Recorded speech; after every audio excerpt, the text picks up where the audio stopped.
Alrighty, seems like it's going on already.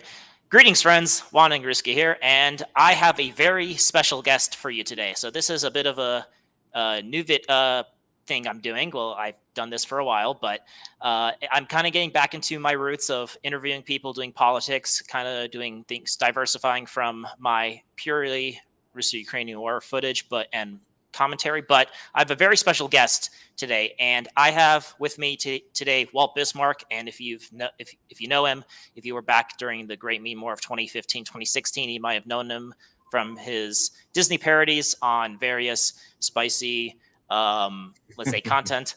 And we could say also, and if you were very far back, you might have known him as Uncuck the Right, if you knew him by that. Oh wow, that's going way back in that whole days. All the way back. Yeah, I remember when you were when you were Uncuck the Right. But yeah, so I have a very I have Walt Bismarck, but I'll let him introduce himself. Just kind of, I guess the first question I have today is, who are for the people who don't know who you are, or for people who forgot, kind of explain what who you are. It's a bit of a big question, but No, so I guess back in the old days of 2015, 2016, I guess I came on the scene in 2015, and I started off on Twitter. Back when the conservative meme was going on, that was kind of the beginning. That was the sort of the opening salvo of the alt-right, right? And that was when we all sort of got off 4chan and got off. A lot of us were on the. Were you ever on the right stuff? I didn't follow. I was definitely. I remember the conservative meme very familiar. I remember, when Pepe the Frog became a big thing as well. That was all like 2015. Yeah, that was 2015. Like Frog Twitter, and so I was really big on Twitter for a few months, and then I started a YouTube channel where I did the racist Disney parodies, and that was fun. I did that for a little over a year, and then in early 2017, I kind of stopped, and I guess I left the community around mid 2017. It was actually, I got banned from Twitter. It was the same day that Trump did his strike on Assad, and the alt-right all turned against Trump. It was the same day that I got banned. So everyone got so mad about the Trump thing that they didn't notice that I got banned. So it was kind of an ignominious end to my little, e-celeb career. But I'd say I was kind of a relevant public figure from I'd say the end of 2015 towards most of 2016 and early 2017, and then I basically just disappeared, basically right before Charlottesville, which was pretty convenient because my name was never really associated with the bad time of the alt-right. After everything I guess uncomfy started to happen, I guess. And it's kind of funny is for me, I came back on Substack recently, and I published a few articles. I got kind of viral. Hanania and I were collaborating a little bit, and he restacked me a bunch of times and got me kind of prominent. And then on Twitter there was a guy, Tracing Woodgrains, who retweeted me, and it got super viral. It had millions of views, and I got a bunch of people really hating me, but a bunch of people saying, oh, it's that guy, and coming back to my Substack. And so my Substack's getting pretty big. I'm making some decent money from it, so I'm trying to quit my job and dox myself so that I can just be a public intellectual and I guess a full-time memer again. I want to be more serious than I used to be, I suppose. I am writing a lot of long-form content. The thing is, though, is at my heart, I am still kind of a satirist, and I guess I can't write dry philosophical treatises. I definitely will, put forth a rigorous argument, syllogistically and everything. But at the same time, I will be sort of, I'm more of a Voltaire or a Nietzsche than I am like a Saul Kripke or a Noam Chomsky, right? I need to sort of be sort of humorous in that sense. But I guess I'm sort of working to sort of curate a lot of voices in. I guess you'd call it the post alt-right. I don't really like the term dissident right, because to me, dissident, first off, I feel like we sort of moved the Overton window in a direction where we're not we don't have to be dissidents anymore. And the thing is, it depends where you are. If you're still a kid in school or whatever, you're probably a dissident if you're pro-white, if you're whatever. But I don't really consider myself a white nationalist anymore, and I wrote an article about that. But the main reason is I feel like the reason I was a white nationalist back in the day was because it felt like white people were under attack. And it feels like these days, at least from my perspective, and a lot of people say hey, it's still bad, but for me, it seems like everything's pretty good, right? Just in the sense that I can go say to people as a white guy, I feel this about affirmative action, or I feel this about immigration. And if I'm in a mainstream Republican circle, I'm not going to get canceled for that, right?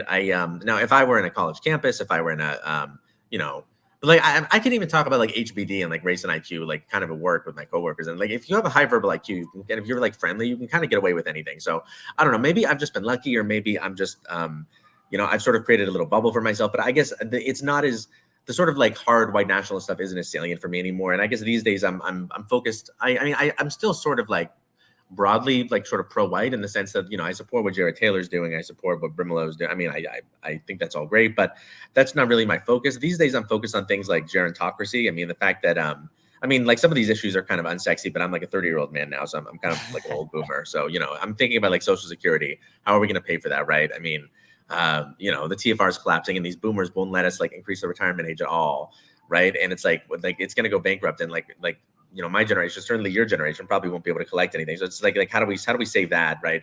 How do we deal with the fact that like we have all these dopamine traps, like VR porn and like video games and all these things that like I feel like it's keeping these young guys inside all day. So you have this big incel problem. Everyone uses Tinder, which is like artificially bad for young guys in the dating market. I mean, I feel like there are a lot of like all these other issues I kind of want to talk about. And I feel like when I was a white nationalist, even kind of a soft white nationalist in the Jared Taylor mold, it was sort of like preventing me from talking about anything else. So I guess I sort of, I want to be able to talk about other things, but I'm also like, I want to use my platform on Substack, and it's getting pretty big now. I have a podcast that gets like at least 1,000 views an episode, and, I'm inviting both like people to the left of me. So I've invited like Black nationalists and like gay ex-Mormon furries and, like all sorts of, but then also people to the right of me, like Richard Spencer's right-hand man. There's a guy who's interested in like Confederate history. Like I want to talk to both, because that's how we won in 2016 with the alt-right, is that we talked to people both to the left of us and the right of us, and we never punched right, but we didn't counter signal people immediately to the left of us either, because we used them to platform and like that, like we had a very sort of good emergent strategy. And I feel like there are too many stupid people who got into the movement in 2016, and it kind of just, we couldn't do that anymore towards the end of the year. But anyway, that's kind of what I'm doing. I know it's very rambly, but hopefully that gives you a good sense of, what my project's been. Oh yeah, no, that was perfect. Yeah, thanks for going not only kind of like how you got famous in the first place, but also what you're doing now. Because that was asking my second question about like not just what happened, but now what are you doing? Because that's how I found I found your articles and all that. And actually, we'll kind of discuss all those points you made. I have some things I agree with you on, and and some things I wanted to kind of, I guess, discuss with you absolutely. as well. I consider myself like an identitarian, but also while I think race is important as you do, I also think there's other issues that are also very prevalent, that it's not just race. And I think it's also important that as people who understand about race issues, in the sense of like we know about differences in IQ, we know about racial differences and how this and all that, it's also important that we don't let that be the main thing. I think that's something that's important. I guess we'll get into that, but I guess the just kind of a little bit going back, what made you back in 2015, 2016 focus on making like Disney parodies? A lot of people are like, man, that's kind of interesting how you made like music videos. A lot of people were, I know back in the day people were making memes and things like that, but I stole the idea from Gamergate. There was in 2014 there was a bunch of Disney parodies for Gamergate, and it was about how like video games shouldn't have like lesbians in them or whatever. It was basically like Walt Bismarck videos, but just about like Gamergate topics. So I just stole the idea, and I think I did it better than they did. But it was so. Yeah. But I mean, but here's the thing about Disney is that like so all of I mostly did like 90s Disney movies, right? And if you look at all of them, they're all based off of like a Broadway musical in their structure. Now the Broadway musical is really lends itself to like a meme format, in the sense you get all these like little side characters, so you can like you can turn them into like an E-celeb or like a politician, like, oh, this guy's Chris Christie, this guy's Marco Rubio, right? And there's like you can draw those little parallels, and it's a good way to like make people like you'll get all these like little gags and stuff, and you can draw a parallel to something in like white nationalism with the alt-right, and it's sort of like it sort of like makes people feel very clever and in on it, because they get to see all these memes like at once, and it was just a really good format. And then also like they have like a really strong thematic structure. So like for instance, the song "Be Prepared" from The Lion King. That's like one of the most famous, songs from a Lion King, and it's everybody's like favorite like Disney villain song, right? And like everyone knows, like I could turn that into Soros and Black Lives Matter, right? And like everyone just like knows where I'm going with it, like right away. It was sort of like the same way that the guy who did Hamilton, Lin-Manuel Miranda, used like hip hop to explain the founding fathers to like I guess you could say like an urban community, right? Or to like teenage girls. He used hip hop conventions like dual like you know how they like like fight each other, whatever, like shoot each other is like dueling, right? So like you can use one like thematic structure to explain something else, and I think that's like kind of interesting. Like I can use that, like everyone knows Scar and the hyenas, and you can use that to explain Soros and Black Lives Matter. So just little funny things like that. There's a lot of opportunity for creative metaphors, and when you have like the overall song has that thematic structure that's so narratively rich, it allows you to have like a lot more funny memes, right? Because it's like the overall story is just in the background. You don't have to spend a lot of like time in your lyrics, like establishing the overall story or whatever.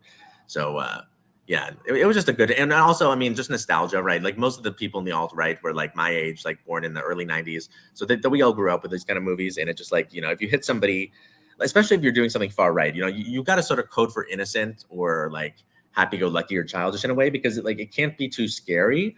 It can't be too aggressive, or else people will like think like neo-Nazi, like there's gonna kill, you know, and like you have to be very like nice and sweet. And Disney, you know, is like perfect for that. Oh yeah, 100%. I think honestly, humor is like one of the best ways you could approach a sort of controversial topic, especially when you're in a very marginalized, in an actual sense, like a viewpoint that is very taboo in proper society. And Mm-hmm. the way you, and I think you, that's certainly with me. I mean, I told you before we started streaming, but I think people know this from some of my YouTube videos as well about my in politics, about how, you know, I started off as a Bernie bro. I mean, and I wasn't like a far leftist. I kind of grew in the same vein as, you know, I started off as libertarian. I got, you know, I think I read your article about and you mentioned kind of the same almost pathway as you, about how you Mm-hmm. started off kind of as libertarian, and, you know, same thing with me. And I kind of also was in that like new atheist sphere with, you know, like the Amazing Atheist, things like, you know, those groups and everything. And then How old were you? You would have been like 10 at the time, though, right? When they were. uh, you know, back like, you know, like 2013, you Oh, know, I see. Yeah, yeah, 24, yeah. and I then forgot. Oh my god, Amazing Atheist was back in like 2006. He's been on for yeah, a long ass time. That yeah, guy. well, yeah. I mean, I kind of like like, you know, I was kind of like more like, but, you know, towards like early Yeah, yeah. 2010s was when I got into politics. But, you know, I started off as a libertarian, and then I Do you became I remember the 2012 election? Like, what did you support Ron Paul? no, I was a bit too young to be I was I started becoming libertarian once I about with the NSA thing, when the NSA leaks came out. I found that Mm. very like a big injustice type thing. And I kind of started having this very anti-authority, anti-government type feeling. And maybe it was just like a teenage thing, you know, obviously a lot of, you know, and stuff. But like, I mean, that's kind of where I started. And then I kind of saw the same thing with you know, with being a new atheist, because I also had a bit of a conflict with my faith at that time. And then also, but then I also kind of got into that like anti SJW type thing, you know, back in, you know, with Yeah, Gamergate, how that started. there was just And like this so, cohort of men, like we all went through the same movements, right? Because it was yeah, basically, if you're just like an edgy, disagreeable young guy, like you're going to be attracted to all these same ideas. yeah. Oh yeah, no, I feel like, you know, if you're a white man from who was born in like the 90s or early 2000s, like we all, for the most part, like 80% of us went through kind of, I think, the same thing. Uh, it's you know, everyone says their stories and it's like almost very similar, more or less. But like for me, a lot of people who, you know, I started libertarian and anti-SJW and, you know, new atheist, but I actually started off as being a Bernie bro, because, you know, I was more of a, you know, I kind of focused more on like, you know, I was kind of more of an anti-authority, you know, kind of like leftist in the sense of like being challenging things and Yeah. like authority. And that's why I was against, you know, like these SJWs were just being authoritarian. You know, I was kind of one of those people who first opposed mass immigration, because I'm like, well, I don't want Muslims here because they're anti-gay or something, you know, that type of stuff. Right, right. You know, that's kind of how I approached it at first. And so I actually always was a bit Luke, but like kind of, I'm like, if Bernie doesn't win, I would vote for Trump, because I'm more of an it was more of an anti-establishment thing, but I was Mhm. always like leftist, like not leftist, but like I was more of like a like left wing Bernie bro who was supporting him because he was anti-establishment. And I was never like a big time like, you know, gay race space communism type person. I was like more of a social democrat, but more like on a libertarian That's how anti-authority Bernie side. kind of was back in 2016. I feel like Bernie just cucked out hard in 2020 for no reason, and he's like lost all of his support because of that, right? Like at least all the white, like a lot of white guys who supported Bernie in 2016 in the Democrat primary, they went to Biden Oh because yeah. like Bernie just like yeah. I mean, like there was some respect about Bernie in 2016. He actually did like stand up for some good stuff. People forget. because he was so Oh bad yeah. in 2020. Oh yeah, no, what made and to kind of turn this to what you were saying is what got me into got me into these like dissident topics, or how however we want to describe about the Hmm. topics on hand, was things like with the memes and all that, the things like, and one of those part of that meme culture, and why I think the alt right was so successful, at least in Hmm. 2015, 2016, was the fact that it was funny, because that's how you challenge issues. Like if you talk about, at least like, and now I talked about this before, but my personality isn't, I'm not like a witty person. I'm not someone who can make a very good zinger, or in terms of like I'm not like a good singer like you are. I'm more of like, I I'm need glad to you write think a I'm a good singer. A lot of people have said I'm a bad singer recently, but maybe they just I it's all good. I just know your 2015, 2016 songs. But like from then I know you're I mean, it was good for me at least. But yeah, no, I mean that tops, I think one of your more amazing videos, very clever, was the use of the IQ tests Oh yeah, video. that was Like probably my like funniest video. That was like the last one I did, I think, before. Actually, no, I did the 1488 one, which is like that one. Like looking back, it's like, oh god, like back then we would say 1488, it wasn't like like nobody really meant like Hail Hitler with that, right? I mean, like, it would yeah, just, but like these days, it's like, oh god, like people misunderstand that.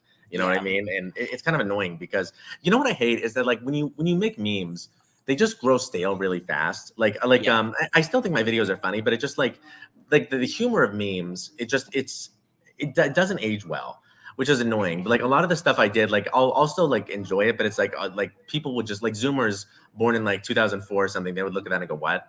You know, yeah. it's annoying because well, that's why you have to do long form content, and that's why I'm doing essays now, because I know the stuff I write, even if it's more like funny or memeish, like it's gonna stand the test of time and people will read it in 10 years, right? And Yeah. that's like, it feels more robust in a sense. Yeah, no, that's I mean, that's also that just kind of where I have, as I told you, I'm like, I wrote a book and all that. I'm trying to get it published at the moment, but Hmm. it's definitely a like that's kind of where I like explaining my thoughts in like writing format. But it's definitely takes a lot more dedication and effort than, but definitely For but sure. I definitely think memes do have a place, especially when you're trying to talk about a controversial topic which needs to be taught, not just for the sake of being controversial. Like these issues definitely need to be discussed. It wasn't like, oh, we're Right. just going to be, we're going to talk about race because, oh, it's nice to be controversial. Like there is definitely like real world something that needs to be discussed. Like it wasn't just, it was fun in games, but talking about something that needed to be discussed, which you couldn't like just come out and just start trying to talk about. You needed to kind of lower people's defenses in a Yeah, way. it's like you approach somebody from like a diagonal angle or something, then they'll be more receptive.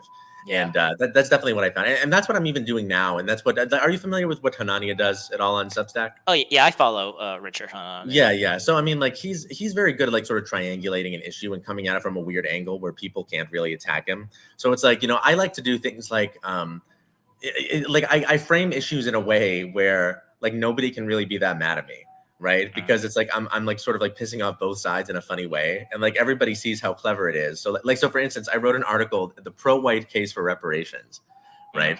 And like that's the sort of thing where like no one's gonna like hear that and be like, oh, like that sounds amazing, but like no one's gonna like everyone's gonna be like, what? Right? And like but like Yeah. everyone's gonna want to read it, and that's the thing, and that's what gives you engagement. And it's funny just like figuring out the I mean, there's part of me that's sort of like a propagandist or like a marketing guy. Like I'm sort of just interested in like what gets people buzzing, right? Mm.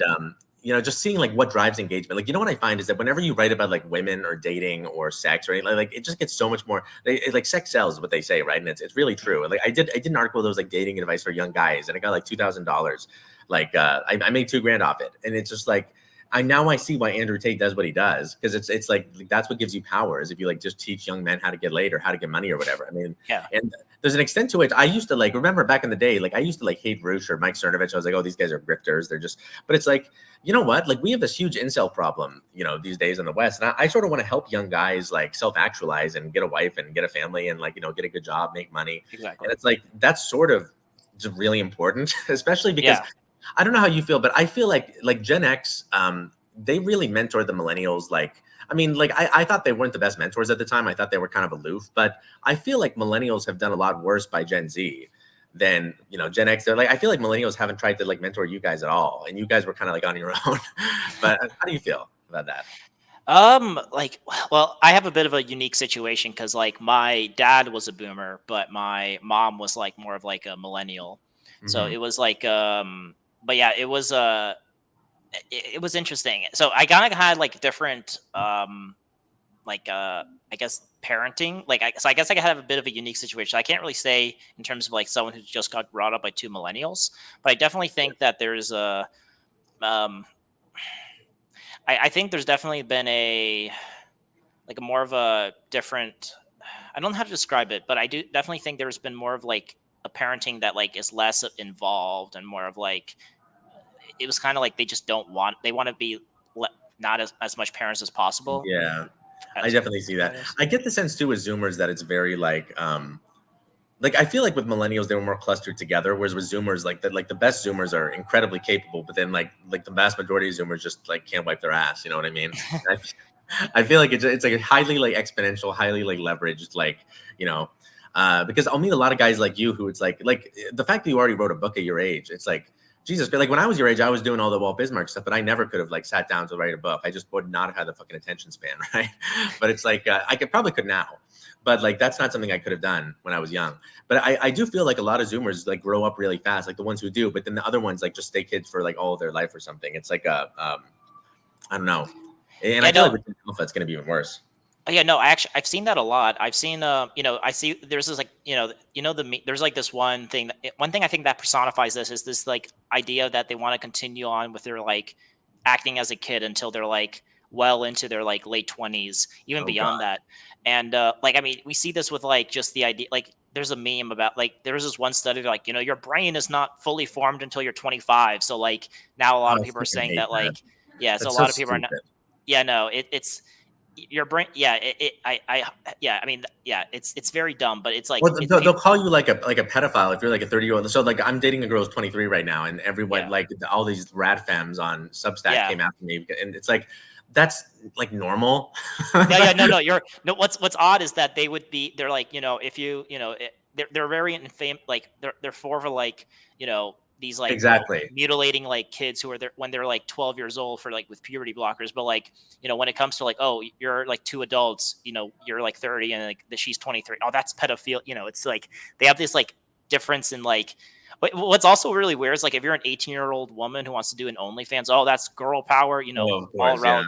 But then if you're like a 23-year-old woman who wants to date someone maybe who's like 30, like you're exploiting her. There's a meme I found that was very funny. I'll send it to you, but it's like kind of the same, it's like this guy's like dating, he's like dating this like younger girl who's like in her early 20s, and this like old ragged hag was like, he's like, get your hands off her, you creep. And the guy's like, this is my prostitute. And he's like, oh, thank God. you know No, but basically that's the mindset these days, and I feel bad for like the young guy because I think that like they're eventually going to raise the age of consent to 25. I really think it's going to happen because yeah, I'm seeing it in kids these days coming into like the workforce or whatever, like that, like kids born in like 2004 2005, they're literally like something happened around I think 2002 where like all of a sudden there was this huge arrested development. And it was really weird because it's honestly like a stepwise function. And I don't know if you've perceived this at all, but like I was talking, because my girlfriend was, I think, the exact same age as you. And she was saying like when she was in school, she noticed that when she was an upperclassman, that like some of the freshmen coming in just were like completely retarded. And she didn't know yeah, what it was. But I think it was 9/11. Kids who were like their mom was pregnant during 9/11. There might have been a stress thing where the anxiety, you see what I'm saying? It had like an yeah. epigenetic effect and it like made them, and then the whole war on terror. I mean, it was just crazy for a few years. I think it's an interesting theory that, I mean, I want to investigate that because I just, there's something with like middle Zoomers where it's like they can't do anything. And it's really scary. And obviously COVID, probably fucked a bunch Oh, of yeah. people up. Yeah, But I definitely see COVID being a huge, like, I definitely see that with the people who had their like high school years completely like destroyed, like got, destroyed and all that. And now they're like going into the workforce now. Like, there's like this, I mean, they've done studies on this. Like, I feel so bad, especially for the, not even just the high school, but like the people who were like in their elementary school years, mhm. the Generation Alpha, I think they're called now. Oh, they're And going to be so autistic. Yeah. Like having oh, to yeah. wear like the masks all the time. And Yeah. uh, Imagine like losing out, like not being able to go like imagine you skipped like your third, fourth, and fifth grade, you had to like do online school, which, obviously, like if I remember when I was a kid, I would have not paid attention at all. But Oh, it's funny. I actually did online. So I dropped out of high school when I was like 14. Oh, And wow. then I did like several years of high school in just 1 year. I basically cheated, right? I just like cheated my way through. Like I speed ran high school, but then I started college when I was like 15, and then I was like the weird autistic homeschool kid. But it's like, yeah, it was easy for me to do it fast because it's like when you have that little like leverage, you can kind of like jam a crowbar into the hinges of reality and just sort of like move to the front of the line. It's easy to sort of work hard, even if you're cheating, I guess. It's easy to work hard there. But I could not, yeah, I mean, I guess for me, I just need like a super fast paced and stimulating environment, or I'm just like lazy as hell, you know? Hmm. Yeah, no, that's totally understandable. But yeah, no, I definitely think there was something good in terms of like having, like, kind of bringing this back to the first question, in terms of Yeah. having that type of in terms of like trying to bring it back here, but in terms of having this uh like having these memes and having it, opening up to these topics that need to be discussed, because I think they're very Oh, yeah. important.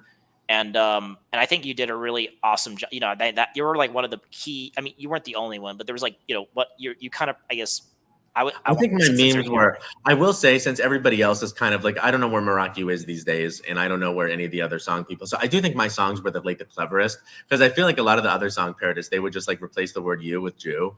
And that was like all they knew how to do. Now, I guess for me, I tended to rhyme right with white too much. And I guess like saying alt right and pro white, like that's just like such a, I use that same rhyme over. So I relied on that too much. But I do think that my lyrics were generally some of the cleverest. So I do feel pretty proud of myself from back then. But there were a lot of great guys like Millennial Woes. He was one of my favorite content creators. There was how long have you been on YouTube, by the way?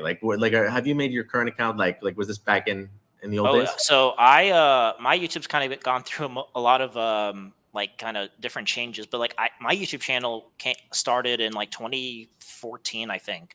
But I Mm, back in that day, I uploaded like uh music video, like, just uploaded like music, and not my own music, just like music from yeah. other channels, that like from niche channels that people wanted to know, and like what music was being used. And I uploaded it's kind of embarrassing now, but I was a big like My Little Pony fan back in the day. But yeah, There's no so shame in that. I like that too. It yeah, was so I don't know if you remember, this was another guy. He wrote My Nationalist Pony.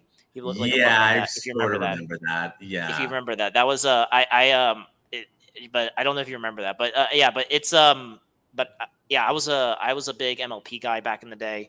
But then after that, I took a bit of a break, and then I got into politics in, like, I would say 18 or so. Yeah, like 20, no, like Mhm. 2017 or so.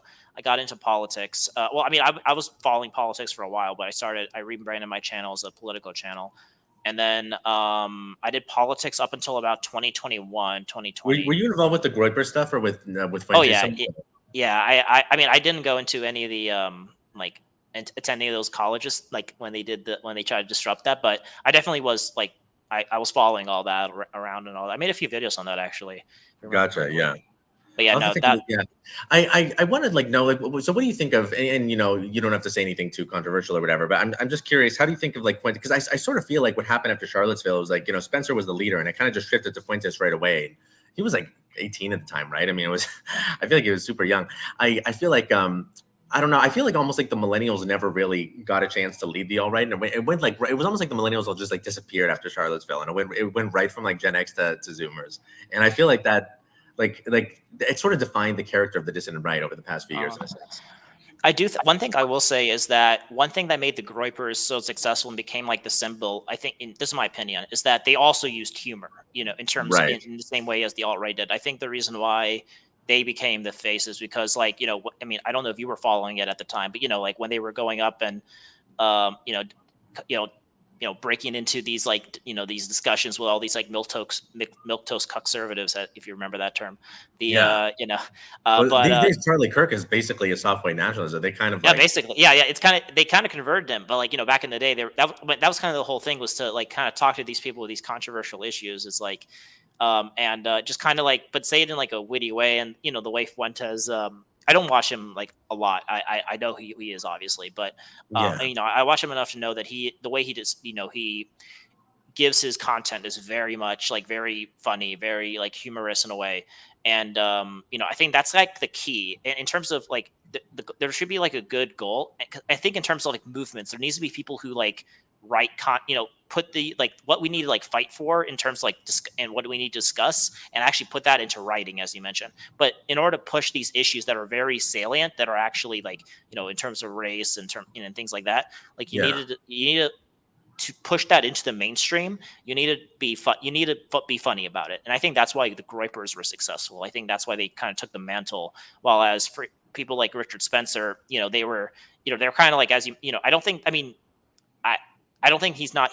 I'm not saying he's humorless, but like I don't think he was more of like trying to be very sober minded, to be a clear leader about it. But I don't think that's. I think that's why he was kind of being. He was like the star of like the whole Charlottesville fiasco, I would say, and that kind of made his reputation a little bit. I mean, when you become so open like that, it's hard to rebuild from that. But it was almost like we had to go in a super ironic direction after that, and I think the Zoomers were well equipped, and Fuentes especially, to do that, because there's a certain capacity for, I don't want to say doublespeak, but like the Zoomer irony works well at like manipulating boomers in a way. Because have you ever noticed talking to boomers, like they're sort of just incoherent and like, like I don't know if you've noticed this with your dad, but like with my boomer dad, I'll like convince him of something with like race and IQ or something, and then like the next day he'll just like forget everything, and it's like you'll just like deal with that kind of shit, and it's really annoying with boomers. But then I feel like Zoomers are good. Like Zoomers can sort of hold two contrary ideas in their head, like without it being like stressful, whereas millennials are so earnest, right? That I think that my generation had a hard time doing. Whereas I feel like your generation is better at like sort of you almost seem temperamentally kind of millennial to me. You seem very very earnest. Yeah, no, I'm just not as I mentioned, I'm not the satirical kind of witty type, someone who's good with that type of stuff. Which I mean, I wish I was, but I'm kind of more of like kind of autistic in terms of, I mean, there's various types of autism, but I think there's I'm the type who's like less of like someone who's quick-witted and more of someone who could who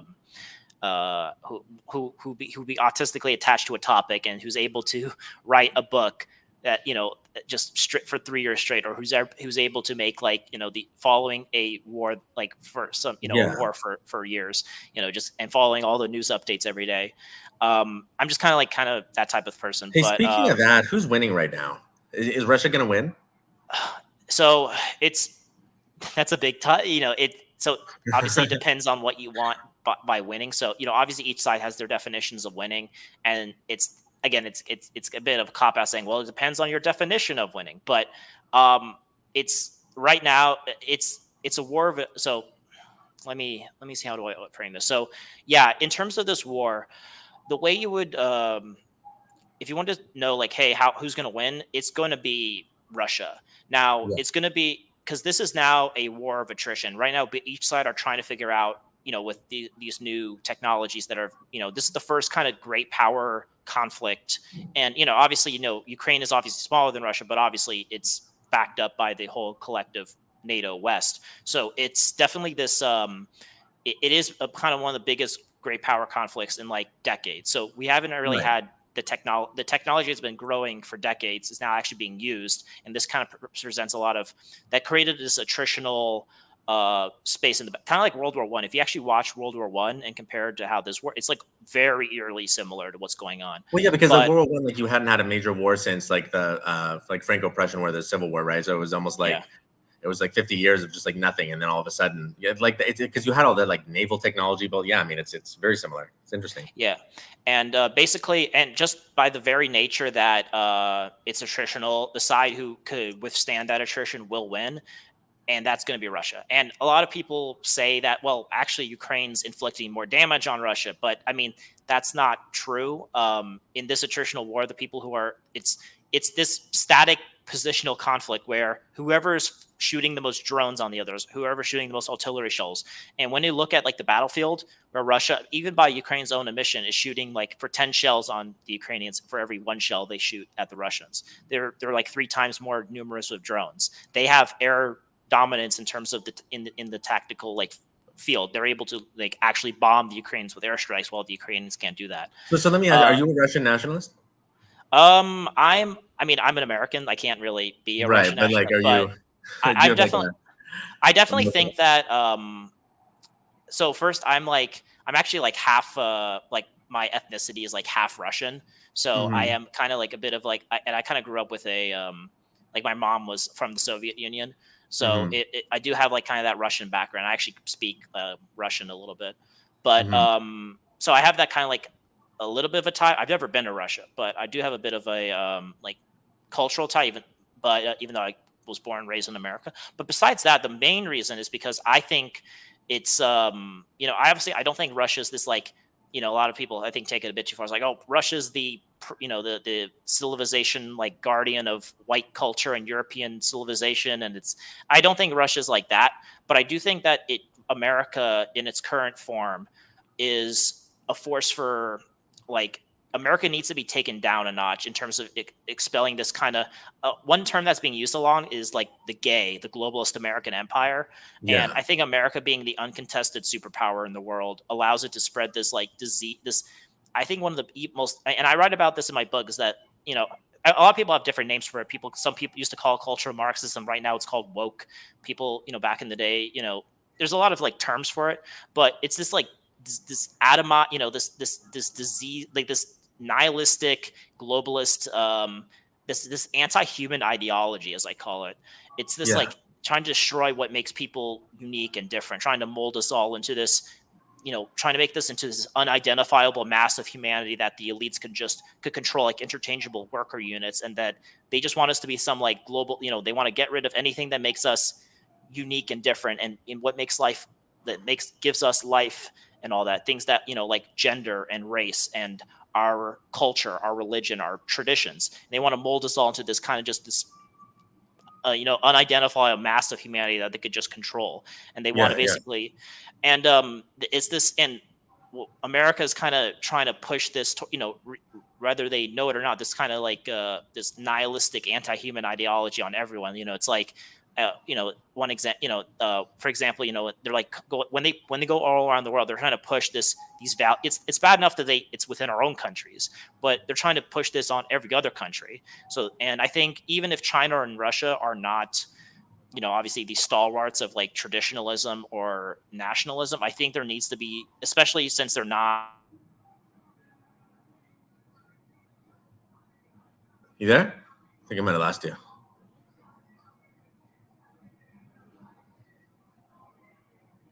You still there?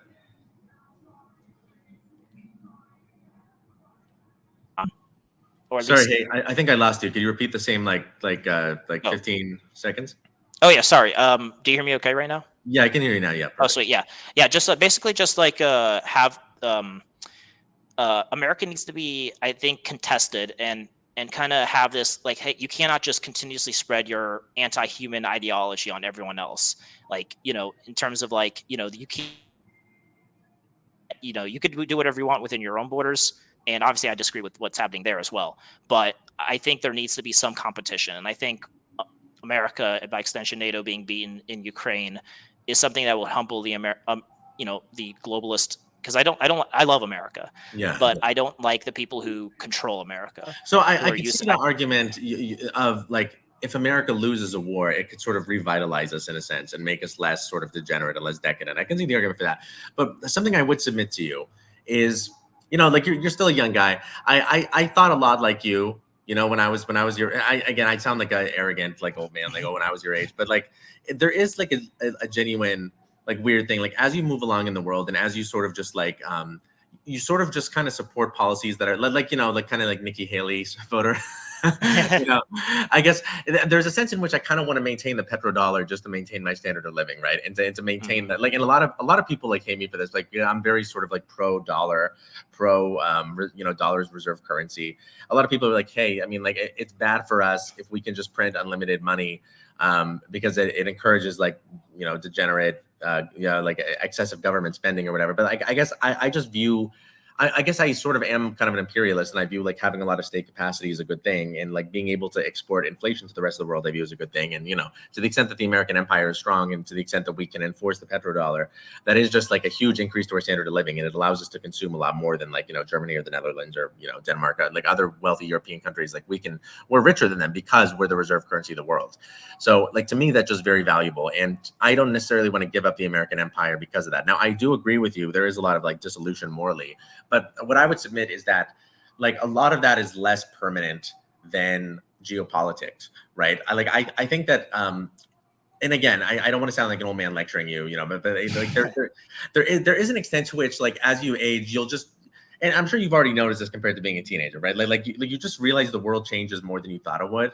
And if you just compare like now to like when you were 16 and when you were watching my videos back in the old days of the alt-right, I mean, see how much like there are a lot of things that have kind of improved, right? And there are certain dimensions where they haven't, and there's certain dimensions where we still have a lot to go. But I would just say that I think that we can beat the woke shit, and we can beat the anti-white, anti-male, sex, anti anything good, right? We can roll all that back in our country, but we'll still maintaining military supremacy and still maintaining dollar hegemony and all that. Now, again, I could just be becoming a boomer and becoming a Nikki Haley voter just because I'm an old man and I have some money now and I just kind of like sitting on my lawn, whatever. But like, no, like you'll find you too when you're 30, you're gonna be like, like things are just a little different, I think what I would submit to you with that is that I think we could, if you want to have, I think maintain that kind. Cause, I understand like your argument with that. I think if you want to maintain America being this the reserve currency, I think America needs to stop trying to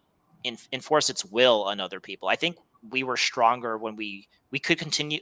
I think us trying to enforce our, this nihilistic I call it anti-human, but it's anything it's an anti-beauty, anti-meritocracy. Well, yeah, like we shouldn't go into like Africa and make them legalize gay marriage. I mean, like and I think that's why trying to force other people to abide by our, Russia and China always used to, even if they were, and I think just by natural, America was never going to be the sole superpower always. Like, as if we look at history, obviously, every time there's a single power, there's always going to be some rising power. And course, but I think we could definitely, I think America, if America wants to be continuously being the world, be this, you have continuously having that prestige and have that kind of privilege that it comes with being the kind of the sole superpower and kind of having that position, while others are trying to get to there, is that you should not be trying to like enforce your idea. That's what I mean. I think the war in Ukraine was completely like avoidable. I don't think Vladimir Putin's like some imperialist. I think we saw what happened with, he kind of like let the Donbass people who were literally rebelling to like try to join Russia to like he kind of let them to their own fate until 2022. For like 10 years he did nothing, even though he had like he could have like came in when Ukraine had that revolution and literally would have steamrolled, but he didn't.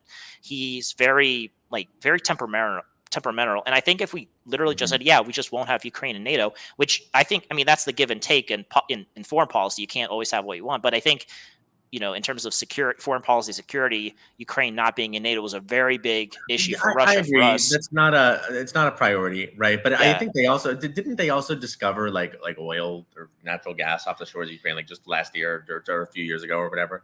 But the thing with that is that Russia doesn't need oil. It's like literally like the biggest it has plenty of natural gas and oil with its own thing. I think one thing I will say with the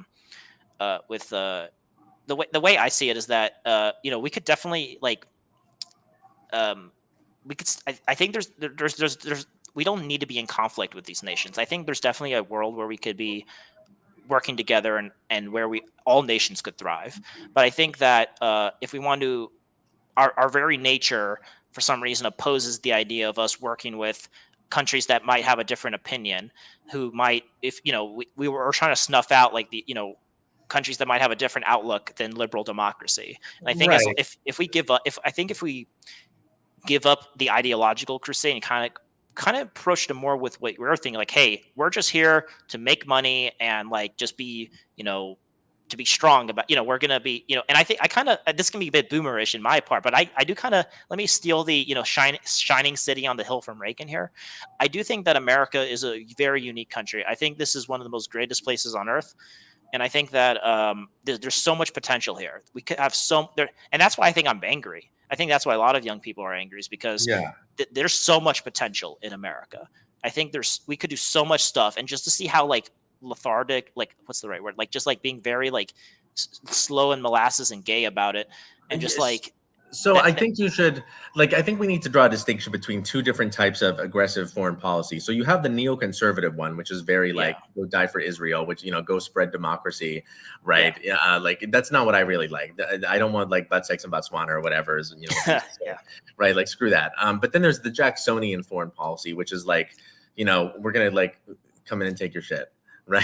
Or it doesn't have to be like that, but it's just more like, you don't screw with America. We're going to promote our interests. We're going to like open up free trade routes, and I do support like defending Taiwan. And I guess on the Ukraine thing, I don't know, like you made a compelling case. I'd have to do more research. I just don't, it's not super salient to me, but like China's obviously a bigger threat.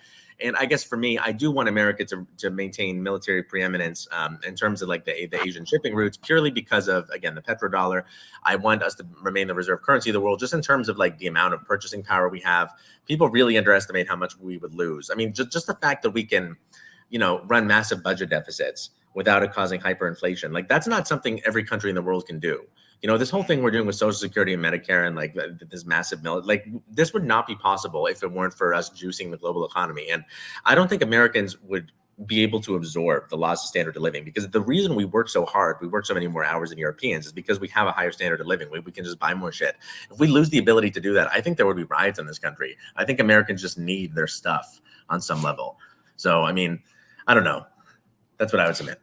Yeah, no, I think I definitely think I think that the thing is that I think we're both agreeing in the sense that, but I think it's also just like, how do we make sure that America? I think I think we both agree is that we need our people in charge, like people who think like us. We don't want the current neoconservative globalists, these anti-human freaks who are in charge of our current on our current establishment. I think if our, it's kind of, like, for example, if America was based, right, like, let's say if I was, like, I would invade Canada, for example.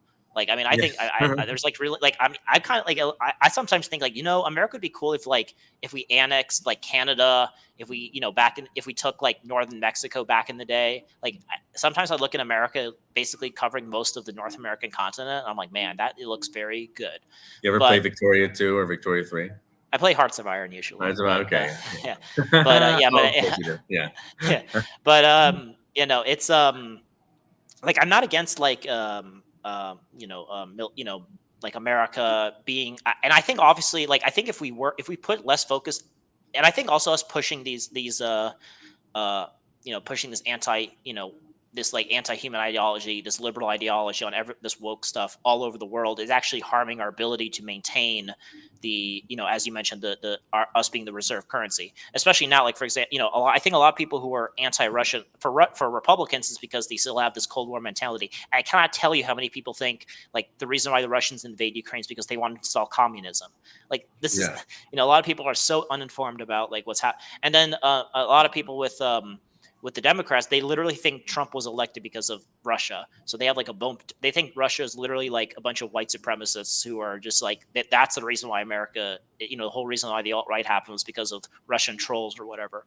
And so these Democrats and Republicans like have this bone to pick with, and so like they want to, for example, and because of this, now they want to like steal like the Russia's sovereign wealth that they had in America, which, I mean, obviously you kind of know a little bit about this stuff. Like, you're more in, maybe, but it's like, if you start like stealing people's sovereign wealth, like, no one's going to invest in your country. They're going to start. That's why people are pulling back from.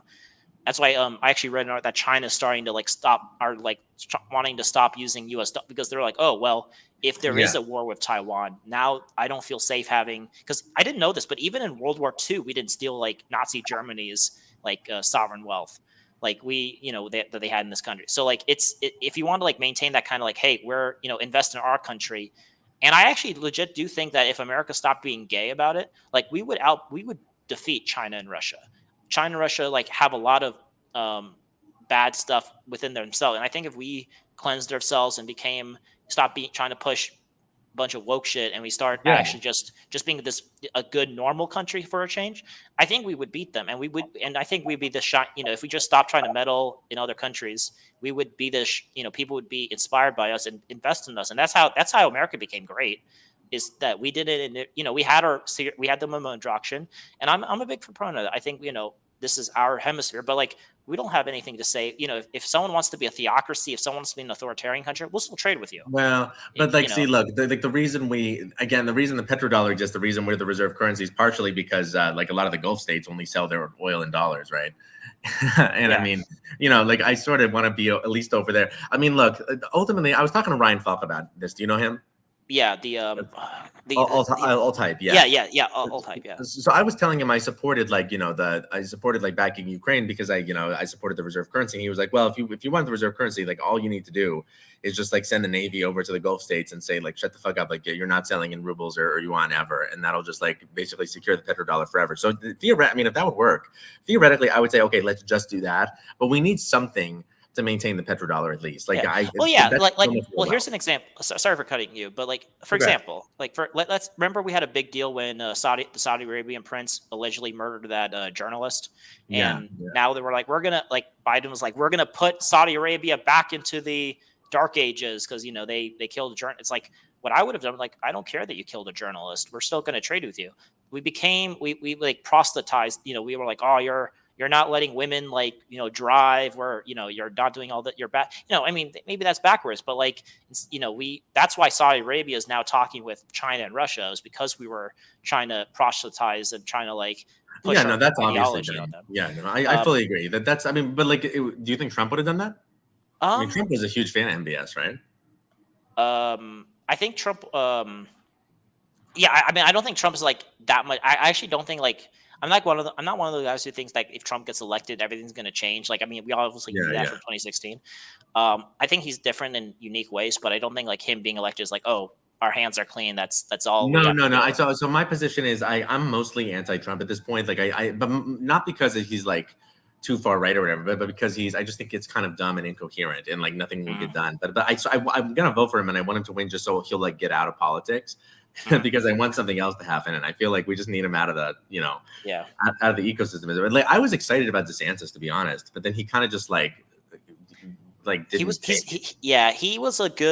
a good governor, but I think he ran at the wrong time, and I think a lot of people were kind of forcing him to run. Like, oh, that you're very famous because like you were anti-COVID and all that, but like I think he still would have been very, he should have like. My opinion, I think he should have backed Trump all the way. He should have finished his term in 2026 as a governor, and then like maybe in his last year or something, get some sort of foreign policy experience. Have Trump elect him as like UN ambassador or something, and then run in 2028 and have Trump's full. I think he just kind of ran at the wrong time, but I definitely think he. I mean, do you think Trump would have backed him? I mean, I think so. I mean, he was I mean, not maybe now it's kind of I don't know, but I guess he was the only one who had the gravitas to like sort of maybe succeed Trump. But I also just feel like you sort of have to do your. See, here's what I would have done if I were DeSantis. Like the moment they first the first injunction or whatever against Trump or the indictment, whatever, I would have said I would have taken the National Guard, put them around Mar-a-Lago, and said, New York's not coming down here to take Trump. If you enter the free state of Florida, we'll blast your ass off. Yeah, that's what I always said. Yeah, totally could have won because you need to establish dominance over Trump, right? Yeah, I mean, and it's kind of hard to. I mean, like I don't blame. Like that's how you win. But the one thing I would say Trump's good at is asserting that dominance, and I think that's why a lot of people liked him originally too. So let's continue. I actually have a few questions. We kind of like, it's actually kind of interesting because like we actually had this freeform discussion that's actually really interesting. I actually wrote a few things. I'm like, man, I don't want to have this conversation go a bit, but we actually have been having very good conversation. So, and by the way, I can invite you on my podcast too, so we can continue the freeform stuff because I'm a very conversational, but if you have specific questions, we can stick to that. Sweet. Yeah. No, I mean, we could discuss as much whatever we want, but but let me go back to kind of some of these questions I had. So let's talk about one thing I wanted to discuss is like kind of one thing I think a lot of people who might know you, but now that they're like, oh, he's not alt-right anymore. And you kind of discussed already about like why you're not, or like kind of your different approach to it now. You kind of made it. Can you I actually read your article. I have a few things I actually really really agree with, and a few things I kind of want to debate a little bit. So first, I guess I'll let you describe, what your, in terms of right wing, in the alt right label. If you want to describe in terms of like why you left, like I think we discussed this already about why you left, but if you want to talk about okay, so in terms of like I don't even know if I'd say I'd left, and this is like it's hard for me to describe this because it's like number one, I'm always sort of changing, and I'm always like it's sort of deliberately part of my project that I'm going to be growing and I'm going to be like developing, right? And I'm also sort of now of the opinion that it's not optimal to have fixed positions on object level issues. So what I mean is like, something like trade policy or immigration. Like I'm now of the opinion that that's something you kind of want to shift, right? And it's something that's sort of part of coalitional deal making. Like you have different coalitions in society, you have different interest groups, you have like blue collar workers, white collar workers, you got capitalists, and at different times, the inflation rate's gonna vary, the unemployment rate is gonna vary. Sometimes you're gonna want a certain amount of immigration, sometimes you're gonna want closed borders to assimilate everybody, sometimes you're gonna want a more open trade policy, sometimes you're gonna want more protectionism, and it's gonna vary by the industry. And I think that that's something that needs to be adjudicated between different parts of society. I would say that I'm not as interested in object level issues as I am meta politics. So what I mean by that is like, what are the rules of debate? Who is it that determines like who wins, right? Like how can you implement change in the system? Like what's the Overton window? Like what's allowed to be said? What's considered verboten? How do different groups relate to each other? How do they form coalitions? These are all the things that I'm really concerned about more than like object level issues, because again, I feel like if there's anything I've learned over the past few years, is that the world can shift so fast that how you feel about like a certain foreign policy thing or a certain trade thing, you could completely, it depends on like technology. It depends on, like some new thing could be invented. Like there's so much like that's not, in my opinion, really what you should like. You should be flexible when it comes to that stuff, and you should be willing to give that stuff away as concessions and bargaining chips for the stuff you really care about. So I would say that the general way I approach being right wing, I support hierarchy and authority. I feel like you have certain natural authorities and hierarchical structures that arise in the world in basically the free market. And I think that you have sort of like the left wants to use the state to sort of redistribute things, and that's the leveling egalitarian impulse. But I feel like the elites that sort of arise naturally are more they're more honest. They're not necessarily more virtuous, but they're certainly more honest about their intent to rule. Whereas the sort of shadow elites you get from the left, from the government, tend to be more corrupt. They tend to be more dishonest, more sort of effeminate, more, dissolute. So I tend to prefer the sort of natural, I'm not like super hardcore in that sense. Like I think sometimes, in like the Gilded Age or in like Ancien Regime France or in classical Rome, you have the optimates. Like you can have like a certain elite faction that like takes too much power. So I'm not like doctrinaire about that. I believe really that all aspects of society need to be constantly debating one another. And I believe in iron honing iron. And I think that it's important to, I guess here's another thing is I believe in the politics is transactional and politics is coalitional, meaning that you don't need to agree with like, I think that like having like a movement, like the alt-right, we needed a movement to like basically kick open the door to discuss white identity politics, and we achieved that. And like, so I don't necessarily want to be part of a movement anymore, though, because for me, I have a lot of different things I care about, and there's different circumstances. Sometimes I need to focus on this, sometimes I need to focus on this. Sometimes, like I'm going to be fighting. You and I are going to agree on a bunch of stuff. We're going to disagree on a bunch of stuff, but like ultimately, you're still on my side in the friend enemy distinction. So I just think about it in terms of, okay, does this person directionally want to move me in the way I want to go? Right. It's not like, well, we disagree on this. So, like that's just such a stupid way of looking at it. You know what I mean? So I'm not looking at it in terms of like a whole basket of issues. I'm just looking directionally, where do I want to go? And I'm very flexible. And I'm thinking, okay, we want to go in this direction. So I'll ally with anybody. I'll talk to anybody. I think that the right wing has always been, it's like if you do rock, paper, scissors, and you always choose rock. Right? Like when you're purely a white identitarian or purely a religious fundamentalist or whatever, you sort of become undimensioned and everyone can just roll right over you because you can't flexibly build coalitions with like new partners. And I think we found over the past decade that coalitions shift, right? Like we sort of allied with radical feminists on the trans thing. I mean, there's a lot of like weird coalitional like changes that are going to happen, and you have to be flexible and be able to jump on those. So I guess that's kind of a general sense. It's more complex than that, but it's most of my changes and most of my thoughts are in the metapolitical realm, not like the political or object level politics realm, if that makes sense. Yeah, that makes sense. I think for me, obviously, I think that one thing that's is that I think politics is obviously, I mean, politics is a lot of things, but one thing that's fundamental to politics is is philosophy, is your viewpoint on it's Hmm. fundamentally what you think on philosophy. Your philosophical views on the world dictates your politics. One of the biggest things I try to attack in my book, is this idea, is the idea that all people are created equal. And Right. I think that's one of the biggest lies ever told. And for example, and a lot of people who um I think you're like, if you think that, like, for example, like, for example, me and you, and correct me if I'm wrong, but we both understand, and you mentioned this, we both agree that hierarchy, natural meritocratic hierarchy, where people are able to Right. grow through their own merit, is something that actually is the natural order of things. It'll lead to unequal outcomes. While as if you believe that everyone was born in a blank slate, you obviously will be more inclined. And this is where I think, a lot of people are like, where did all this idea that everyone should have equal outcomes come from? Well, it's because of this blank slate. It comes from a philosophical idea. And I think it's having these, once you understand I know, like, I totally get, like, we have to be flexible. And I think also I agree with you totally that we have to, you can't just focus on one issue. Like, for example, I call myself an identitarian, and one of the biggest things that got me, is that guides me right now is and I could talk about identitarianism in a minute, but and it's a lot of it is about race. But just because I talk about race or ethnicity does not mean there's other different issues that should be avoided.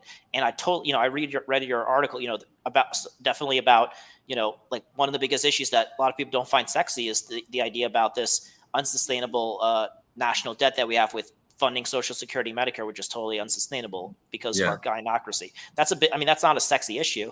Definitely a big issue. I mean, especially for us younger people who will probably never see that money again.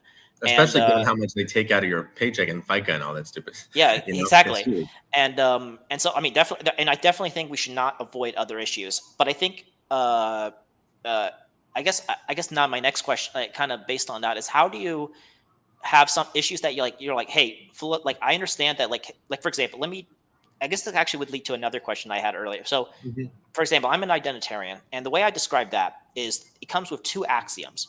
First is that the human race can be divided into this multitude of diverse people groups. I think I mean, there's such a thing as a Danish person versus a Somali versus an Arab versus a Japanese person.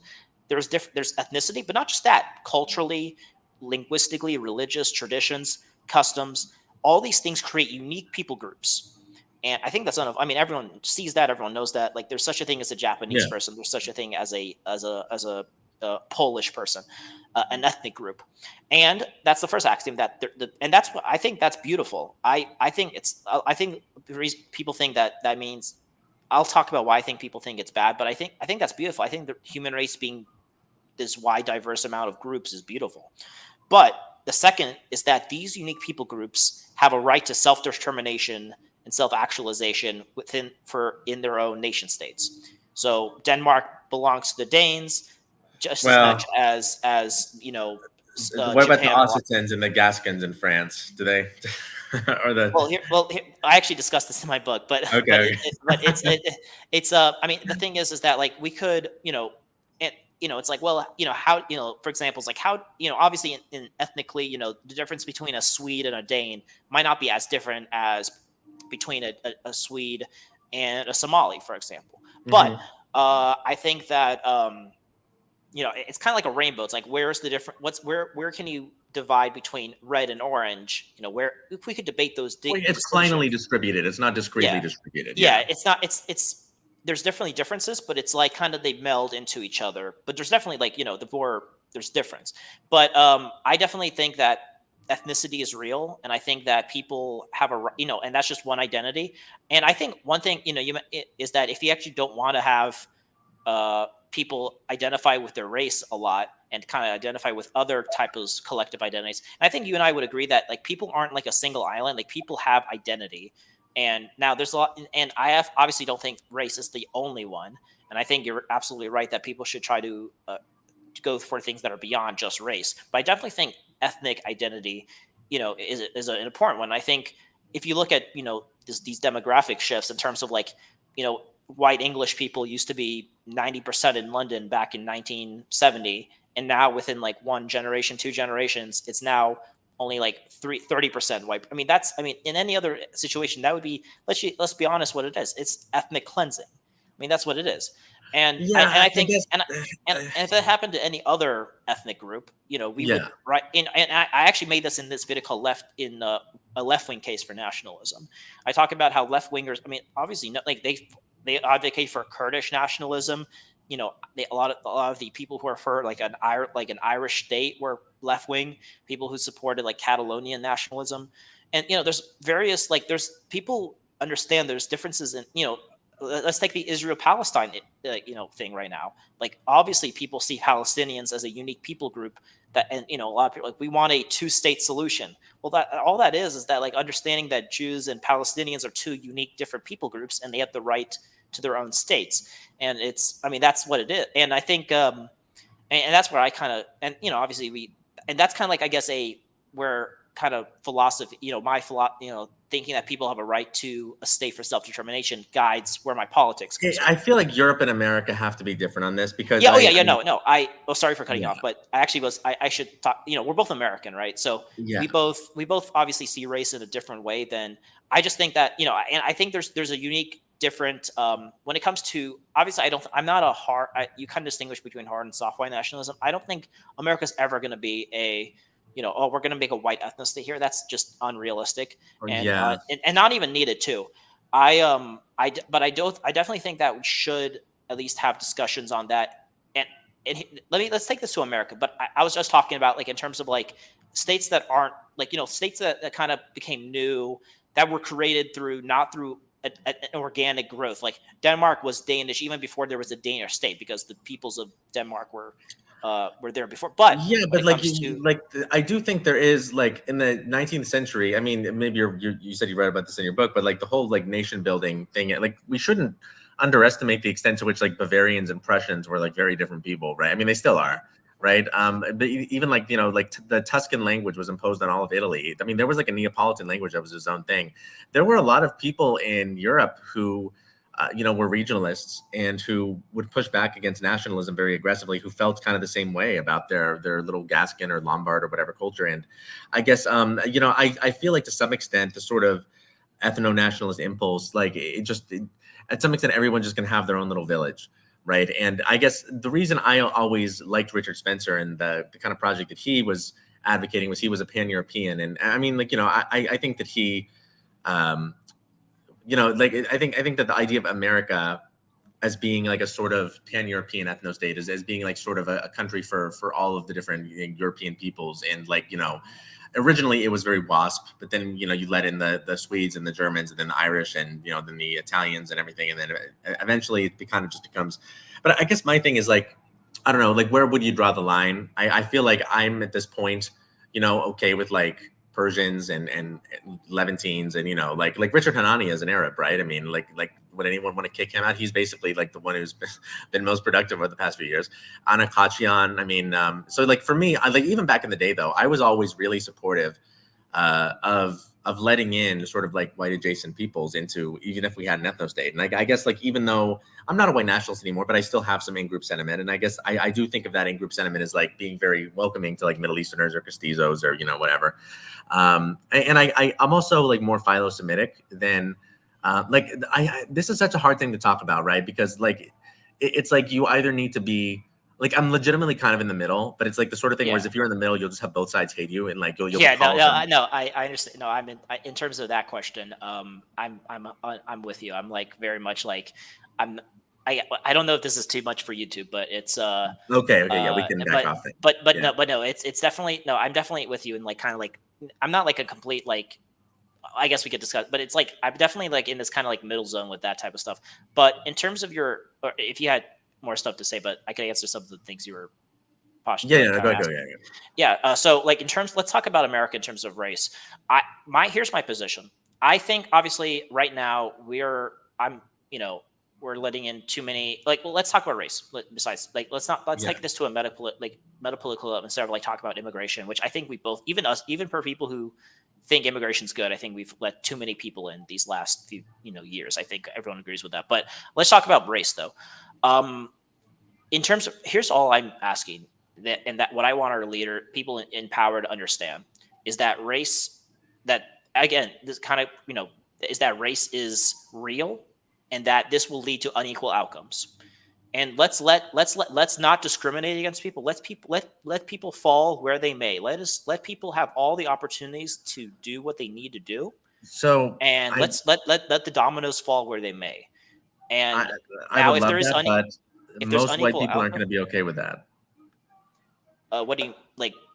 Like, what do you mean? I think, okay, well, it's specifically, I mean, look, it's specifically in regards to Black people. Like everybody else, it's not really that much of an issue. If you look at the statistics, it's like this is what Hanani has been focusing on too. And I think like that this is something, it's sort of, I think that as Blacks become a smaller relative percentage of the population, and you get like a lot of immigrants from a lot of other backgrounds who can kind of back us on there, like I think it's sort of like strategically a good line to take, right? But the thing is, I think that Americans want to protect Black people, and I sort of even feel that impulse. I mean, they're like 30% white, right? And like, I mean, if you're a white Southerner, they're your kin, they're your cousins. So I feel like we do have to protect them on some level, but I think we need to get our arms around this issue, and we have to be direct about it. We can't just like throw it under the rug. And I think that's what Republicans and conservatives always want to do. They don't want to talk about it directly. And so Democrats will just get 95% of the Black vote, and Republicans don't say anything. And but there's all this like sublimated resentment. And I don't think it's good. So like that's why I supported reparations. And I'm just saying, okay, here's how it works. You get all the leaders of Black America. You get Oprah, you get Obama, you get Al Sharpton, you get LeBron James. You get them all to go on TV. They sign a letter of forgiveness for slavery, right? Each Black person in the country gets $250,000, and it gets paid out as an annuity. But it's a life contingent annuity, but it's taken away if they commit any crimes. And that, I think, is a way to restrain. It's a way to restrict criminality. It's a way to encourage good behavior. It's a way to, most importantly, is wipe the slate clean in terms of like white guilt for white people. I think that is the biggest thing. We need to just create a lot of symbolic imagery. I'm a propagandist, I'm an artist, so I'm focused on that. We need to give white people moral permission to advocate for themselves. And right now, it doesn't exist. And if we don't address the black-white issue, like everything else is trivial. I have 2 articles that I want everybody in your audience to read. One of them is the metapolitics of white-black conflict, and the other one is the pro-white case for reparations. And if you have alternative ideas as to like what might be a good, I'm more than open to discussing. I feel like we need something practical and realistic, because so far like almost nobody's done this. And the really brilliant thing about this is you could go on a Republican debate stage, and Ron DeSantis, for instance, could advocate Black reparations, and he could say that he's doing this for white people. And think about it. It lets you get to the right of everybody else on that stage by saying the word white, but it also insulates you from charges of racism because you're advocating for reparations. It lets you triangulate the issue. So that's why I think it's a really powerful thing. But of course, most white nationalists are going to hear like reparations and be like, what the fuck? But that's sort of why, I mean, it got me a lot of engagement. So, it was kind of interesting. But that's the direction I kind of want to go in. How would you, here's my kind of, I guess, problem with that is, so let's say you give them these reparations, that, give this forgiveness thing with, and I think the thing is that if you look at, in terms of like the Great Society, in terms of like what we've actually given to the Black community, like we've given, like, I mean, in terms of like, I don't know how much like your program specifically, I mean, it's in the trillions. We've given like, the Black community so much, in terms of, this like literally like we'll give you like legal, like privilege, like it's hard to quantify it. That's the problem. And we never called it reparations. That's the problem. I agree with you. It's probably 100 times over. Yeah. But, and well, here's also, so let's say, because here's what's going to happen. Let's say we give the Black community like, okay, we're going to, like, maybe, and I think maybe you're approaching it a bit differently, but like, let's say, we get, because what's going to happen is if we give every Black person who doesn't commit crime $250,000 in forms of reparations, what's going to happen is in a generation, it's because of racial differences in IQ, people are just they're not going to be as successful as, they're not going to be as successful as white people. And I think, and here's why I think I focus more on why we have to debate philosophy, is because, and I talked about this earlier, is this idea that we have to have equal outcomes. I think we have to be okay with like, hey, that if you as a group, because like for example, we don't like, I know this can sound a bit trite, but like for example, there's going to be a disproportionate amount of blacks who are good sprinters, and that's because there's like some genetic thing from some East African, I think, group that just because of the way evolution came about through the hundreds of thousands of years that when humans evolved, had some sort of better sprinting something, whatever the genetics is that let them be, and just because there's so much because of that, we're going to see a disproportionate in this like sprinting category, and I think that's fine, and I think everyone's fine with that. But it's like since our society is more focused on like how smart you are, and that's because of how well you are, like that's how you get to get ahead. Here's my approach to in America. So obviously, we're not gonna we're always gonna have to live with the black community here, and but here's my thing is that instead of because I think if giving them money is just they're still gonna be back to where they're gonna be, and people are gonna still be complaining. It's like, well, why aren't they in in equal position of power as white people? Why are whites and Asians still dominant in these so topics? So I have an answer for that. So the goal of this entire program is ultimately to change the opinions of white people, and I'm specifically focused on like centrist white women. I'm looking at, if you look at Black Lives Matter back in 2020, it hit a critical mass when you started getting like women who were just kind of moderate, starting to like pressure people to put this stupid black rectangle on their Instagram or whatever. Yeah, the black square. Because I do think there is a certain type of like white woman who is currently going to go along with all this stupid racial stuff, but she'll have a limit. And I think if you can just get that critical mass in the center of the population to prevent them from going along with it, it'll just be the stupid liberals. I think that will basically, it'll prevent it from getting as bad as it ever did again. So there's a lot of things I want to do. So number one, we create a museum, right? We create a monument of reparations or a monument of national unification or whatever. You build a giant statue of George Washington shaking the hand of Martin Luther King, right? Then inside of it, you show all the things that white people have done for black people over the years. That's the subtext. The explicit text is just like, oh, whites and blacks getting along. But the subtext is, here are all the things we did for you. That way you take all your kids when you're young, you take your kids to this museum, they see all this, and that sort of gives them a defense intellectually against what they're getting propagandized at school. Meanwhile, so this is going to be paid out. This reparation is going to be paid out as an annuity. So they're going to get like maybe, like $3,000 a year or something like that, right? So it's not actually that, but in terms of the total federal budget, I think I calculated it was like 4% of our current federal budget. So it's like big enough that white people will be able to see it in the budget statistics. It'll kind of piss them off. I think it'll be a hair shirt that'll be useful to just make white people a little bit more racially conservative, so to speak.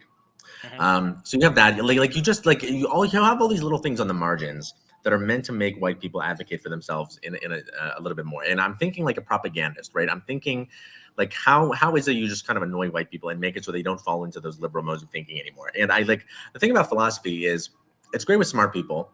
Most people are they don't think philosophically. And this is, I think, a big point I want to press with you is that, you look at communities like libertarianism, you look at like rationalism, they're very formalist rhetorically, meaning they say what they mean, right? And we, we're both autistic guys, so we just think of that as like obvious, right? That's not how women talk. Women don't always say what they mean. Sometimes they'll have a lot of subtext in what they say, and that's what you're supposed to focus on if you're having a more feminine language game or if you're operating in that world, right? And, there's a lot of things.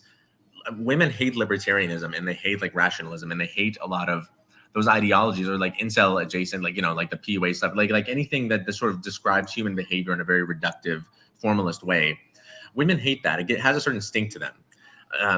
And I think that we need to be able to operate on that level. We need to be able to engage, not even just specifically women, but if you're able to talk using subtext and it allows you, it's like we were talking about with Hanania earlier or with the memes, you sort of approach from a different direction. You can approach diagonally or orthogonally.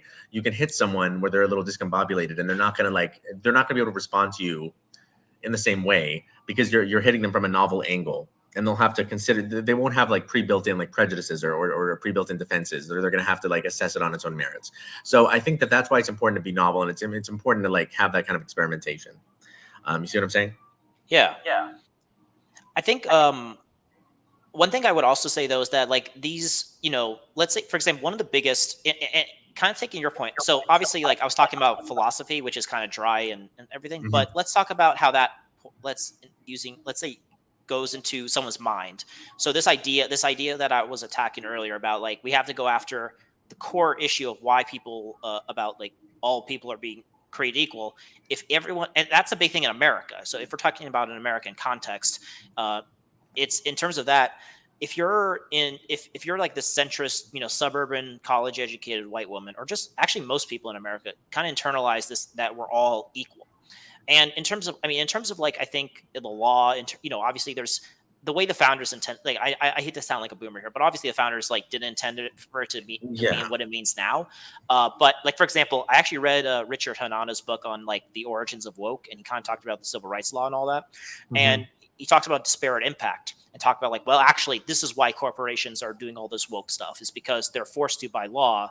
And that's totally right, that, in terms of that. But why did people feel like they needed to put disparate impact into our laws and having that be a civil rights issue? It's like, and it's because of this philosophical idea of that everyone is equal, and that the only reason why we see unequal outcomes is because it can't be because of a biological reason, it has to be because of a societal thing. And because of that, because why people think that's why that's why we see this. I think this is why liberals, they called it the Great Awakening, kind of like the Great Awakening back in like but the Great Awakening is because people saw that this race blind liberalism was not leading to equal outcomes, that treating people equally was not leading that. They're like, well, if that means we're not giving up the idea that people were born equal. So outside, like, not just in terms of like, in terms from a Christian viewpoint, like equally before God, or in terms of the law, but in terms of actual ability. Like if everyone just did the same stuff, everyone would be equally capable of something.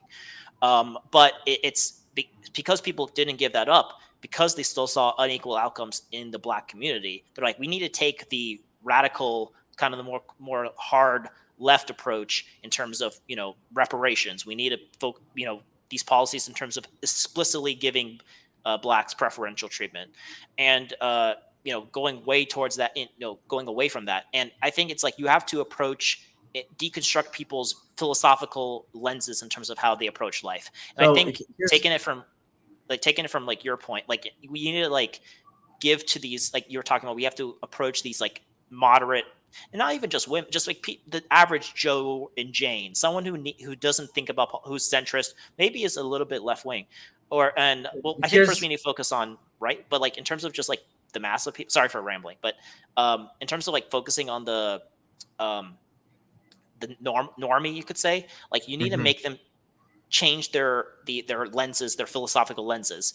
Now I have, how you do that, like that could be a discussion, but I think you need to change what they want to see out of like their philosophical presumptions before you could change their mind in terms of like making sure we could adopt a more better race viewpoint in terms of a multi. Here's what I'd say to you is that I agree that it would be very helpful if everybody believed in HBD, but I believe that right now there's a huge barrier to that.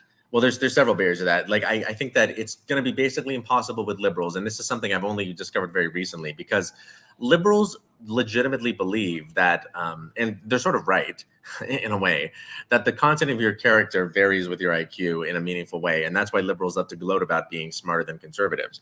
But in the sort of liberal, like the conservative view of morality is like you go to church every weekend or whatever, and you get your morality there. And the conservatives don't really necessarily associate morality with IQ in a straightforward way, whereas liberals sort of do. And I think that for a liberal, it's very terrifying, the idea that different races might have different average IQs, because it's like for them, like liberals talk about, like liberals will say things like, oh, we should kill all stupid people, right? In a way, conservatives don't really do this. So, I mean, I think that liberals are oftentimes worried where they would go with it. Now, I mean, that might be kind of a tepid like boomer view, but like I think that's kind of my intuition. Now, I would say that also, though, even among conservatives, you have like a lot of conservative women. They're not going to want to do the race and IQ thing just because it's very impolite. And like really, like, look, like guys like you and me, like it's trivial to convince someone like you and me of race. Like everybody like you and me already knows it. And frankly, I mean, you've heard like the Richard Nixon tapes, right? Yeah. Like, look, all the elites know, right? Like someone like Mitch McConnell, someone like, I mean, probably even Donald Trump. I mean, like Donald Trump might be too stupid, but like, I genuinely think they all know, right? It's that they don't want to let it get out because they'd rather have all this waste and fraud in society than have this be a thing that's commonly discussed or tolerated in the discourse. And I think that like what you need to do, I agree with you that like a philosophical change would be good, but I don't think it's possible until we have it's almost like an artistic change has to like precipitate it. I actually, I think we're almost getting to the same. Let me give you my opinion. I think it's here, and here's why I think it's still important to talk about these issues in a more better way, because I think, and here's my thing, and here's coming from someone who was, as I mentioned, I was a Bernie bro. Let me talk like the way I think, and obviously, if there's any liberals watching this, you could give your opinion. But from what I understand, they don't want to talk about, differences, say in IQ, and how that would lead to differences, because their assumption is like, well, then if you want to treat people, this will lead, like maybe in a vacuum, you might actually convince a liberal to be like, that might be fine, that they understand that there's differences between ethnicities. But their main concern is that if you start realizing that certain people, like certain groups, are just have less potential than others, that you'll start actually doing active discrimination or start treating them like shit. And I think one thing we have to do on the right is kind of not like, is say it in, I know you mentioned that we shouldn't talk about it in like, we should start moving away from like having this feminized discourse, but I think we need to talk about like, hey, no, we're not going to be assholes to blacks because we acknowledge I agree. I think we need to be like, we're just trying, let's talk about this in a, like, the way we need to give these issues that need to be discussed in a way that's palatable to normies. I think, there's one way with memes and with the way we were, with how you did with songs. That's one way, is to approach these topics. But I think it's just trying, and obviously we could have those. It's like, I think what we're trying to do is how we best, and because, as you said, elites probably know this already, but maybe they have this kind of like, well, it's kind of icky. It's like something those, I don't want to be ostracized, but I think it's us as people who are autistic in a way, who are these people who are who push the envelope on these issues. And maybe we're just kind of saying the same. We're just trying to say, how do we present these issues? And you say like, we present these issues by triangulating and trying to like not be kind of almost ironic in a way, and not ironic, but like kind of, as you said, like a pro-white case for saying something that would be kind of like, that would grab people's attention. I'm trying to say like, we're trying to package like these ideas in a more palatable fashion, like maybe a bit more straight up. I say we do everything right. I think we let 1,000 flowers bloom and see what works. I mean, I think that's what, if you're any sort of movement that's on, in a dissident space, you need to have a lot of different tactics, because different things will work on different people, number one, and you just need to iterate at the end of the day. Yeah, and I think we both. Because I think you and I both know about, and it's just like, I also just believe, and then this comes, I think maybe you disagree with me, but like, I also am an identitarian. I do believe in about the existence of preserving certain ethnicity, just as, for example, we did that from World War II. The whole basis of the liberal international order that kind of came back is that the idea that you can't just get rid of a certain group of people in a certain area. Like, one of the biggest charges against Nazi Germany was like, you can't just exterminate all the Polish people in Poland and replace them with Germans. That's just, you can't do that. Now, I'm not saying, where it's like a genocide in terms, we used to call it a genocide, but like, it is like the fundamental moral pillar is like, I still believe in like the people who, that groups have a right to self-determination, but that's just kind of like a moral view that I have that leads to my political views. Well, the thing is, like, aren't they sort of, I guess I'll push back on you, like, aren't white people sort of self-determining to be multicultural? Like, we're just, I'm not a white nationalist, but like the white nationalists are clearly a small minority, right? Like, most white people seem to just be happy with multiculturalism. So for me, I actually don't really, in America, obviously, like, there's like this white American identity, and I think that's kind of like this, this identity in terms of an American viewpoint. I like, in terms of Europe, I'm not like, I don't really buy the Richard Spencer view that like we should be this pan-Europe, like all Europeans are just one people. I think, obviously, the more you zoom out, like, obviously kind of using my rainbow analogy from earlier, like the difference between a Swede and a Dane is very small. And it's, they have a lot more in common ethnically. Even maybe they speak a different language, maybe they have different cultural stuff. But, but when you zoom out, we see that there's, so like Europeans have a more connection to each other than they do, obviously I see that. But the way, and we could talk about this a little bit later, but I think there's definitely like I kind of more look at at the local level. And I do definitely think that if there's a, like you were talking about, kind of like, well, how do you distinguish between like nationalism versus maybe regionalism? I say Yeah. that like if certain groups, like for example, there's a in Finland or maybe Sweden, there's like an actual ethnic minority group called the Sami, or these Yeah. like Yeah. different ethnic group. If they want to, like, I think it's up to these, like, if, for example, certain ethnic groups are so small in their number that being an independent state might not work, but maybe they're like, hey, we inhabit a small part of land that, under, say, I think Sweden, I think is where they're more in like northern Sweden. They're like, hey, we're so small that being an independent state might not work for us, but we would like to have certain cultural rights. We want to be able to express our culture, be able to speak maybe our unique dialect in our area. And, but we might be we'll pay taxes to the national government. We'll be under your laws, for the most part, but give us a little bit of like some self autonomy. But in my opinion, like if there's a big enough group of people, like for example in Kurdistan, there's Kurds don't want to be under the more Arab states. I think let Kurdistan be a state, or so even if that makes, or if, for example, like in Catalonia, if those people think themselves different, like so different from the Spanish, let them be their own state. Or if Scotland wants to be different from the English, let Scotland be an independent state. I I think it just depends on like how the different ethnic people kind of I like you're congregate. thinking very much in terms of like shoulds and oughts, and like I guess I kind of just like look at the world more in terms of power structures that actually exist. And I feel like, I guess for me, I'm just more interested in like an empire. I'm just interested in like the hegemon, because it seems to me that like everything else is sort of, I don't want to say unimportant, but it just like it sort of just exists at the mercy of the hegemon to some extent, right? And it's almost like outside of the power center. Like what can you even do at this point? Yeah, I think it's just like I think it's just like, well, obviously, for example, there's things that, like, right now it's obviously talk we have to be practical. That's totally Hmm. right. But I think it's also that we could also will talk about, because ideas could lead to things that, like, for example, like when Karl Marx wrote his on Das Kapital, his philosophical viewpoints led to the Soviet Union, led to the establishment of a state that now became the co-hegemon of the world. Something that never, like, no one knew about. Communism didn't exist as a structure like this.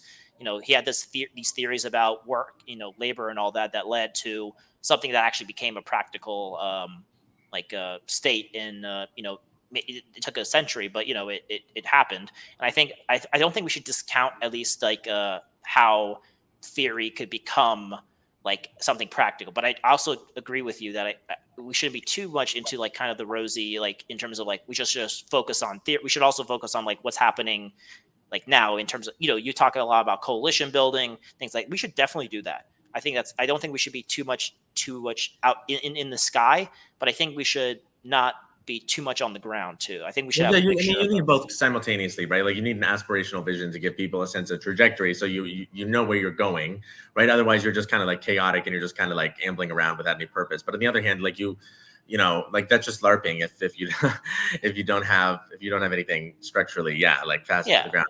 Hey, but listen, I apologize, man. I have something in 10 minutes that I just realized Oh, I need to do. But we could do you want to maybe we could just stop the recording and just talk logistics real quick? yeah, sure. Yeah, let me just do it outro. So, yeah, well, thanks. Oh, so before thank you so much for being on and everything. Thanks everyone for listening. I hope you found this discussion very informative, very interesting, and I hope you guys took something away from this. And give this video a like. If you want to continue seeing videos similar to this one, be sure to subscribe to my channel. And I hope Oh, and follow me on Substack, guys. yeah, I'll post the Walt Bismarck Substack in my in the video description to see if you guys liked what he was saying. And yeah, just hope comment your guys' thoughts, and I hope you guys have a wonderful day. So aim high and wander on.